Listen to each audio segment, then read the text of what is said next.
Welcome back to a Celtic State of Mind. It's half time here at Tynecastle. I'm Paul John Dykes and I'm joined by Sean Conley and Chris McElwain. I'll start off with yourself, Sean. Hearts came out the trap. Celtic weathered the storm, and I think we have dominated possession. But it's been an entertaining first half, I think.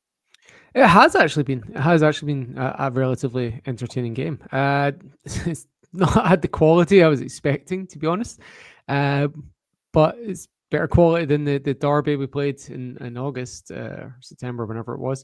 But yeah, I mean, I'm pleased that we've been the better team. Not overwhelmingly, not convincingly at all times, but we have been the better team, so that's a relief. I was a bit worried that we were going to especially when 1-0 down, I was like, oh, and I was like thinking, okay, back to back defeats and da da da da da. But we settled relatively quickly. McGregor got his foot in the ball, and he's the one that scores equalising goals. If I understand correctly, that's the earliest goal we've scored all season. Technically, 2 goals if you count Dave Murray's as one that we've scored. So yeah, it has been a fast-paced game. It's been a relatively open game.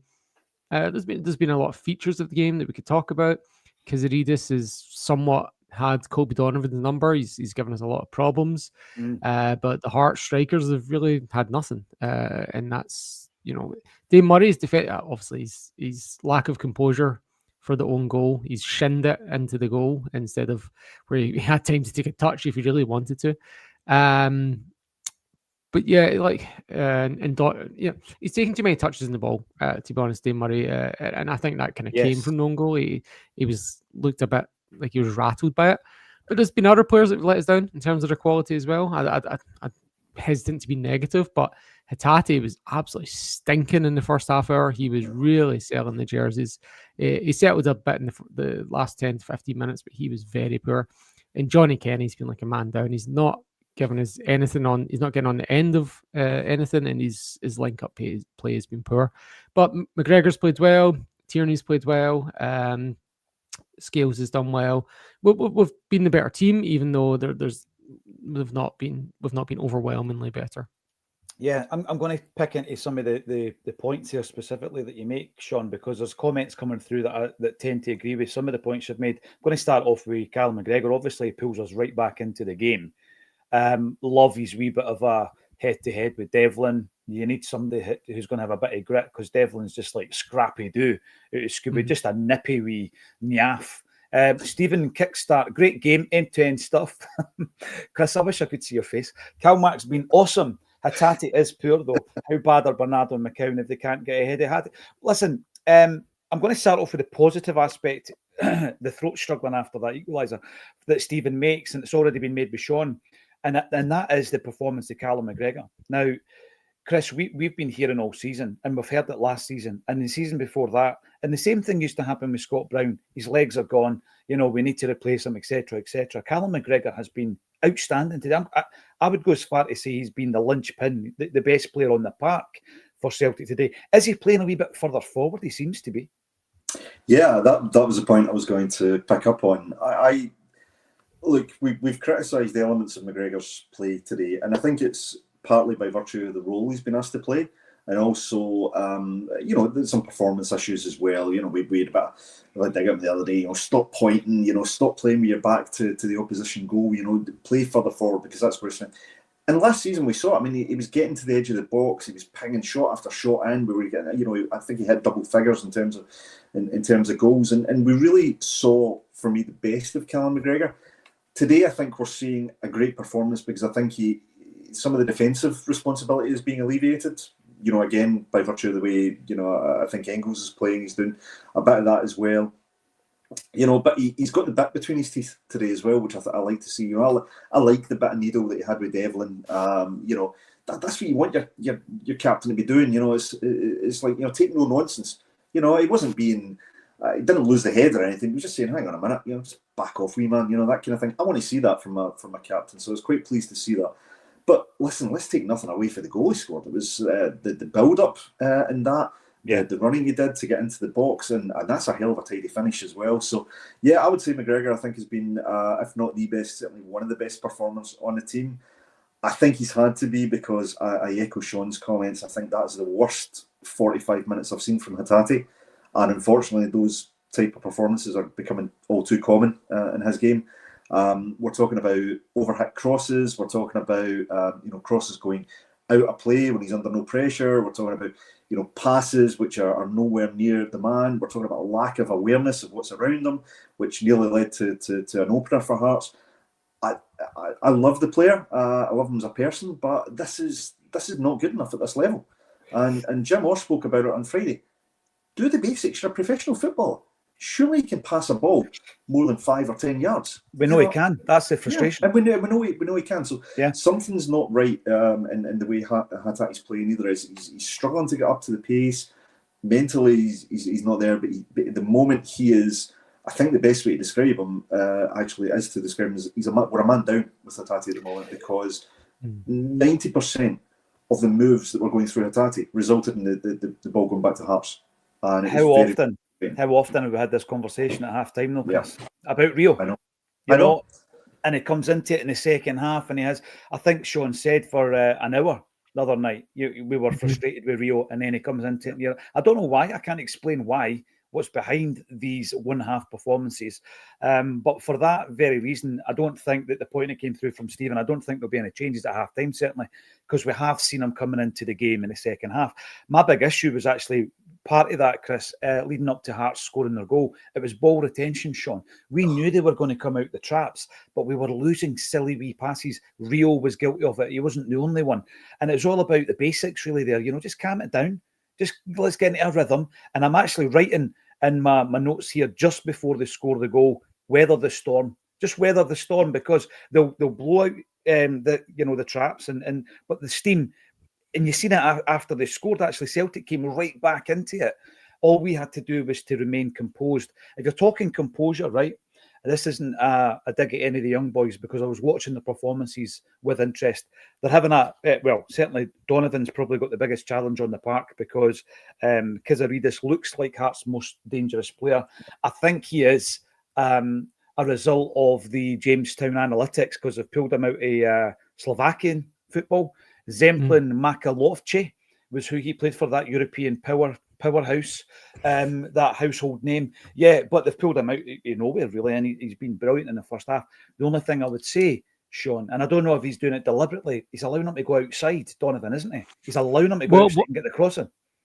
Yes, I did notice that as well. It felt to me like that was a conscious choice, that he was showing him onto his left foot. Yeah. Because when he did, there was a cut twice, I think, that I remember, where Kizaridis does come in on his right foot, and he puts two very dangerous balls to the back post. So I think that is a conscious decision. But when Kizaridis does take that option and does hit the byline, Donovan's given him it, first of all, but then when he does do it, that's the two most dangerous moments Hearts have had, is when Kizaridis has gone to the byline. So if I was them, if I was the manager of Hearts, thank goodness I'm not, I'd be saying, get to the byline, take him on, because they're getting some success out of it. But yeah, I also wouldn't be substituting Donovan for Ralston, because Donovan is faster than Ralston as far as I'm aware, and I don't think it'd be even though like Ralston's obviously stronger, but I don't think Kizaridis is a physical powerhouse. I think he's just pacey, and I'd rather Donovan there. I think Donovan started getting a bit better. Nygren started tracking back and helping him at some point. I think that happened about 20 minutes in. I don't know if there was an instruction, but they did start to put two players out there to cover for Kizaridis, and that helped. It meant Donovan could cover the byline, and Nygren could cover the cut in. So we seem to do a little bit better there, but yeah, whenever it's one-on-one, you're right. If he goes to the byline, Donovan's giving him it, and it's looking a threat. Yeah, the good thing about that is he doesn't look shell-shocked, Donovan. He looks up for that battle, but he does need backup from Nygren. Another thing from Nygren, and I said it on Thursday night, and I said it before the game today, he's got to identify that Donovan's there. He's doing the overlap. Give him it more often. A couple of occasions he's swung a ball in, he's fizzed one in. You never know what's going to happen when he does that. Donovan does it really, really well. But on the subject of Nygren, because I do think McGregor's been outstanding, Kieran Tierney gets another assist. He's been good at that this season. Nygren, he's a very technically gifted footballer, absolutely. But, he's got to work on the defensive side of the game, and he's got to score. Some of the chances he's had, Chris. I know he's been in amongst the goals, right? 5 and 4. He's got 9 goals and assists in 15 appearances coming into today's game. So he's been in and about it, contributing. but by God, he misses chances, and he's missed another one in the first half. He does. I mean, he finds himself in some great positions, so you've got to give him credit for that. He's got, for me, very good composure on the ball, and you saw that by the way he sets up for the chance. That chance that he then tries to be too cute with and dink. Let's take nothing away for the keeper. That's a tremendous save, right? I mean, to get his hand up and be able to push that away. But when you're needing a goal, when you're 1-1, I think you've got to bust the net with that. Just get it into the net. You never have a better chance. It's a 1-on-1 with the goalkeeper. The goalkeeper's on the ground. Get it as far away from him as possible, or had it with such power, I guess it's passed. So, look, great chance. Should have scored. I agree with you on his defensive game. I think he's. I think towards the end of the half, as Sean said, I think he started to do better on Katsouridis, who's been a real threat down that side. I actually think Donovan, given the challenge he's got down there, is doing pretty well, and Donovan's doing a lot of good stuff offensively as well, which I've liked. So no real criticism of Donovan. I think he'll hopefully settle into the game and manage to stifle that threat. But Nygren, yeah, I do like the way he plays. I just think be simpler. Be simpler when you get those chances. Don't worry about looking like a world class player. Just get the ball into the net or get the ball into the danger area and make something happen. And sometimes I find he's maybe having too much time to think about it. I don't know if he's quite as instinctive as I'd like. But yeah, right. I think if he could work on certain elements of his game, and I think as he gets more familiar, it could be one of these real, good goal scoring midfielders, which is what we need. But yeah, just needs to tighten it up a bit. No, it absolutely does. A few comments before we dive into the second half. Franny says, surely Shin has to get the second half. He's going to make an appearance, I think, and that's probably based, Franny, on even though Kenny didn't start the night, he more or less played the 90 minutes, right? And then he's done a lot of running tonight, not much today, rather. Not much has come off for him. But I think he will run into steam, and we might see Shin Yamada getting thrown into the action as well. I'm bringing this one up. Donovan and Murray getting absolutely torn to shreds. Hatate offer me because although I don't think Murray's been great, I think defensively he is sound. Listen, he shows no composure when he puts the ball in it. You're right, but see, defensively, Sean, I think he is very, very sound. And there was an element to his game, and I don't know if it's an academy coached thing because Welsh used to do it, right, where he's too slow when he gets the ball. Right, so he gets the ball, puts his foot on it, looks about, looks for one option, looks for another option. You just want him to zip a ball in quickly. And it looks almost as if it's coached into him. And other than that, I think defensively he's been sound in that first half, Sean. I don't want to give him such a hard time. Yeah, I agree with you. There was one point I counted, he took 6 touches on the ball at one point. And that's just too many. And to be fair, I did the same thing to Hatate. At one point, Hatate took 5 touches without progressing it. And I was like, oh, come on, man. So to me, that was why I'd highlighted those two. But yeah, I thought at least two defensive moments stood out for me from Murray. Even one before the goal that he scores, where he does very well, and then there's another one later on he does well. So yeah, no, I think he's been defensively sound, even though he's not been too great on the ball. Yeah, I mean, there will be changes in the second half. We expect that. CB comes in to say Murray and Kenny out of their depth. Kenny too slow. I'll tell you one thing, Kenny's not slow. He's got a bit of pace about him. I think what's happened in the first half a few times, mainly from Kasper Schmeichel, but a couple of times from open play as well, is that dink over the top. And, it's almost as if back in the old Crazy Gang Wimbledon days, the long ball game became like a bad word that was like, you're not cultured, you don't know football. Sometimes that wee dink over the top works wonders when you've got pace, and Kenny does have the pace. Another thing I want to say, Chris, they've had their threat down the left. I think we have as well. They're doubling up, but Chuneke has looked as though he's one of the guys that even if you put 2 on him, he fancies his chances. Yeah, I've been really impressed with him. I saw actually in the group chat a few people, kind of criticising his defensive game, saying he's not getting back in it. But I actually thought he did all right defensively. I thought he was back, and he was sometimes he was the out ball from defence, and he carries the ball very, very well. I think most of the good work that we've seen down that side, he's been heavily involved in, and I think he's looked a threat. I mean, the link up with KT for the goal, great, really unselfish, good awareness, and great for KT to get the assist. And again, that finish from McGregor, fantastic.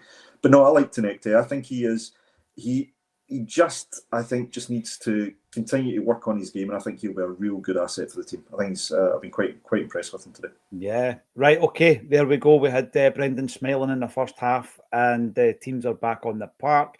Just trying to identify if there's been any changes. Nothing obvious to me. Not that I Rio's can certainly see. on there. No, that doesn't look like it. Yeah, Rio's still on there. Right, so let's go back to the action, and we'll be back at full time on A Celtic State of Mind.